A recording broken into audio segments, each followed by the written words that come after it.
नमस्कार, लोकसंदेश न्यूजमध्ये आपले स्वागत। मी स्मिता यादव। पाहूयात काही विशेष घडामोडी। सांगली मिरज कुपवाड महापालिका घनकचरा प्रकल्प वड्डी बेडग रोड मिरज इथं वृक्षारोपण शुभारंभ माननीय पालकमंत्री सुरेश खाडे यांच्या हस्ते आणि आयुक्त तथा प्रशासक सुनील पवार, सयाजीराव शिंदे, प्रसिद्ध सिने अभिनेते, संस्थापक सह्याद्री देवराई, अरविंद जगताप, प्रसिद्ध लेखक यांच्या उपस्थितीत करण्यात आला। उपायुक्त स्मृती पाटील यांनी उपस्थितांचे स्वागत करून प्रास्ताविक केले। माननीय उपायुक्त स्मृती पाटील यांनी सांगली मिरज कुपवाड महापालिकेच्या घनकचरा प्रकल्पाबाबत सविस्तर माहिती देऊन सदर ठिकाणी होत असलेल्या प्रक्रियेबाबत माहिती दिली। एकूण या ठिकाणी विविध प्रकारची वृक्ष लागवड करण्यात येणार असून त्याची जपणूक करण्यात येणार असल्याचेही स्पष्ट केलं। वृक्षारोपण आणि संवर्धन क्षेत्रामध्ये काम करणाऱ्या लोकांचा सत्कार यावेळी करण्यात आला। प्रसिद्ध लेखक अरविंद जगताप यांनी मनपानं केलेल्या घनकचरा व्यवस्थापन आणि वृक्षारोपण उपक्रमाबद्दल मनपा टीमचं अभिनंदन केलं। आपल्या मनोगतात त्यांनी माणूस कितीही मोठा झाला तर तो आधार देऊ शकत नाही, मात्र झाडं येणाऱ्या पिढ्यानपिढ्या आधार देत असतात, तेव्हा सर्वांनी वृक्षारोपण केलं पाहिजे। प्रसिद्ध सिने अभिनेते सयाजीराव शिंदे यांनी देखील मनपाच्या वरील उपक्रमाबाबत सर्व मनपा अधिकारी आणि कर्मचाऱ्यांचं मनापासून धन्यवाद देऊन अभिनंदन केलं। सह्याद्री देवराई प्रकल्पाबाबत माहिती देऊन मिरज इथल्या वड्डी बेडग रोडवरील कचरा डेपो देवराई देखील महाराष्ट्र नावरूपाला येईल अशी भावना व्यक्त केली।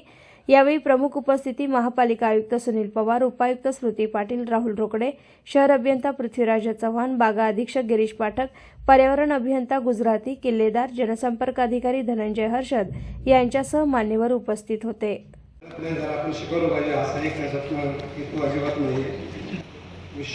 किंवा वरदान कसं होईल हे मानव जाते म्हणून आपण ठरवण्याचा प्रयत्न करूया।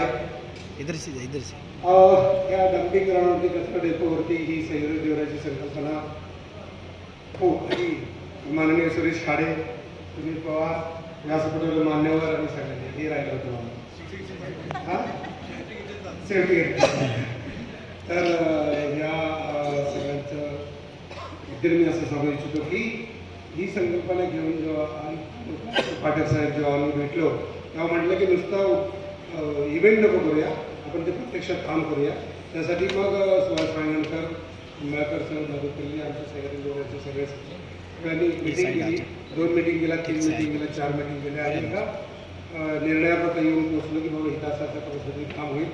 इथले सगळे शासनाचे लोक आणि सांगलीचे डॉक्टर ग्रुप आणि इथले ॲक्टिव्ह ग्रुप ह्या सगळ्यांच्या वतीने हे सगळं प्रत्यक्षात आलेलं आहे।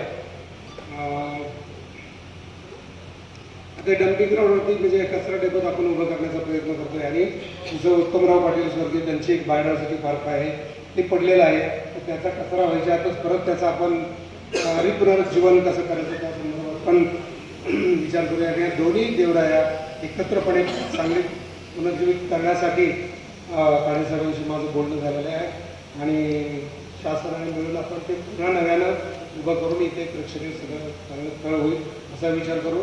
अरविंदनं सांगितल्याप्रमाणे की झाडात जगात कोण मोठंच नाही, म्हणजे आईनंतर आई आधी जन्म देते आणि त्यानंतर झाड असतं।